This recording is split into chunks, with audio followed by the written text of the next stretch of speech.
예, 그럼 시작하시면 됩니다. 예, 지금서부터 3분 카운팅 하겠습니다. 예, 천천히 하십시오. 예, 안녕하세요. 저 민주당 대변인 했던 박용진입니다. 반갑습니다.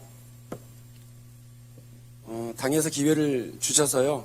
당의 대변인으로 2년, 그리고 홍보위원장으로 6개월 당에 헌신할 수 있었습니다. 그리고 당에서 명령한 신입당원 조직화에 매진해서 강북을 지역에서만 4,000명의 당원을 모아서 당의 당세를 확장하는 또 기여를 할 수 있었습니다. 그리고 대변인 역할을 했었던 그 역할 때문에 많은 방송에서 야권을 대변하는 방송 패널로서도 한 1,000회 정도의 방송 출연도 있었습니다. 그런 인지도와 조직력을 바탕으로 강북을에서 이번 20대 총선에서 반드시 승리하도록 노력하겠습니다. 지역에서는 화기초등학교, 신일중고등학교 졸업했어요. 그리고 지역의 아들로, 지역의 젊은이로 기억들 해주십니다. 29살 겁없이 처음으로 출마했었던 총선 때부터 16년 동안 지역에서 꾸준히 활동을 하고 있는 강북의 아들이기도 합니다. 반드시 이번 총선에서 승리해서 정권교체의 큰 밑거름이 되도록 하겠습니다. 우리 김종인 대표께서 그저께 기자간담회를 통해서 이번 총선에 대한 구호를 미래를 위한 변화라고 얘기하셨습니다. 전적으로 공감하는데요. 멀리 있는 거 그리고 거창한 거 이런 거 아닙니다. 제가 생각하는 미래는 사실은 제 아이들입니다. 아이 둘이 있는데요. 이제 11살, 8살짜리 애들입니다.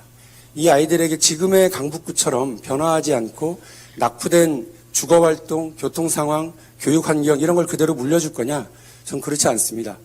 40대 젊은 정치인 박용진으로 바뀌어야 강북구가 변화한다라고 하는 건 누구보다도 우리 주민들이 잘 알고 계십니다. 우리 아이들에게 지금처럼 경제적 불평등, 사회적 양극화 상황을 그대로 물려줄 건지 저는 그럴 수 없다고 생각합니다. 치열하게 싸우고 치열하게 변화를 위해 몸부림쳐야 된다고 생각합니다.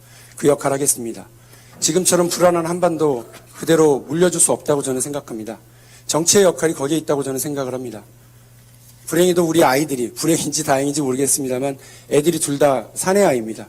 10년 뒤면 군대를 갈 겁니다.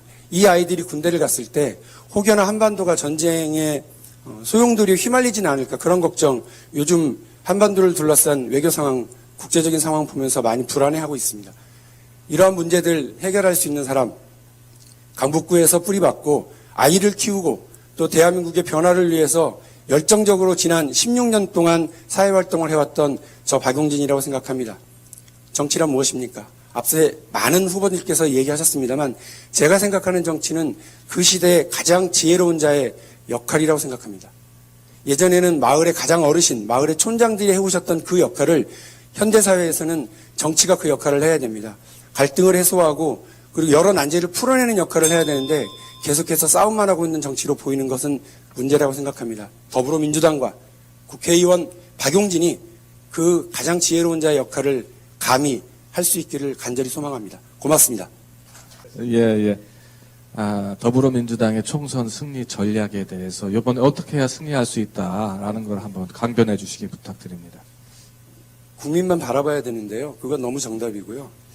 왜 국민들이 제1야당에게 박근혜 정부를 그렇게 반대하는 국민의 여론이 높은데도 불구하고 박근혜 정부를 반대하는 여론이 야당 지지로 오지 않을까를 봐야 됩니다.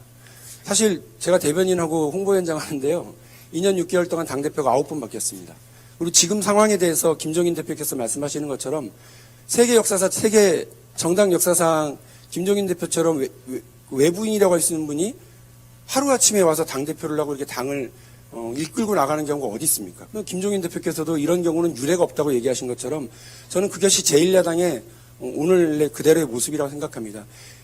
가장 미운 놈과 가장 믿을 수 없는 사람이 있을 때요. 차라리 미운 놈을 선택한다는 게 18년 동안 정권을 잃었던 영국 노동당의 자기 반성과 교훈이라고 저는 생각합니다. 정당을 신뢰할 수 없으면 믿을 수가 없고 믿을 수 없는 정당에게 누가 표를 주겠습니까?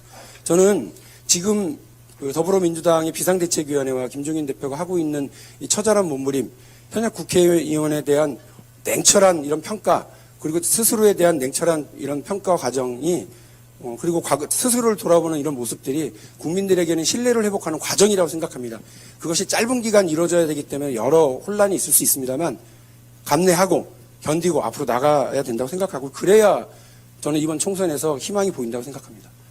어설프게 야권연대 저는 동의하지 않습니다. 어떠한 형태로도요, 그거 국민들이 동의하지 않고 표를 얻기 위해서 야권연대 하려고 그러면 저는 차라리 그것은 국민들에게 어설픈 정치 공학이라고 낙인 찍혀서 오히려 처절한 패배를 받을 수 있다고 생각합니다. 자기 실력으로 승부했으면 좋겠습니다. 네. 답변 감사합니다. 네, 그 정도면 충분합니다. 네. 앉아주시고. 방송에서 그 토론하는 데서 여러 번 뵀은 것 같아요. 예, 그러니까 이제 박 의원 정치인 입장에서 때 거기 주로 평론하시는 분들이 어떻게 생각하십니까? 정당한 평론을 한다고 생각하세요? 편향된 사람들이 좀 있는 것 같아요. 말씀해 주시죠. 편향된 사람들 많이 계세요.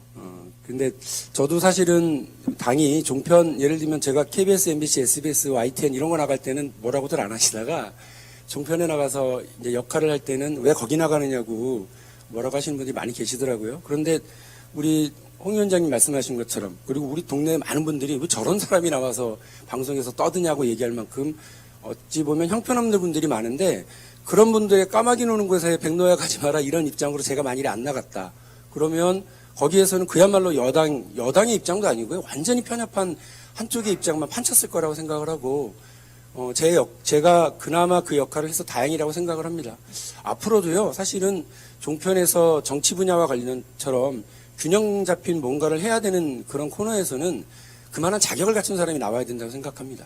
느닷없이 무슨 일선에서 수사 담당하던 경찰 출신 분이 정치 평론을 한다거나 그리고 정치 분야에서 그 관련도 없었던 기자 활동을 하셨던 분이 야당에 대해서요 말도 안 되는 이런 이유를 들어가지고 비난하고 하는 거는 사실 앞으로 없어야 되는데 20대 국회가 시작되면 종편에 이렇게 좀 막무가내식의 어떤 정치 토론 이런 부분에 대해서는 좀 매섭게 잣대를 들이대서요 균형 잡힌 이런 시각들을 제공할 수 있도록 꼭 좀 노력을 해야 될 거라고 봅니다. 네. 두 분 다 사실은 제가 30초 이상씩 더 드렸어요. 답변 어느 정도 만족합니다. 이렇게 준비하신 분들이 국회에 진출했으면 하는 바람입니다. 두 분 다 수고하셨습니다. 돌아가십시오. 고맙습니다.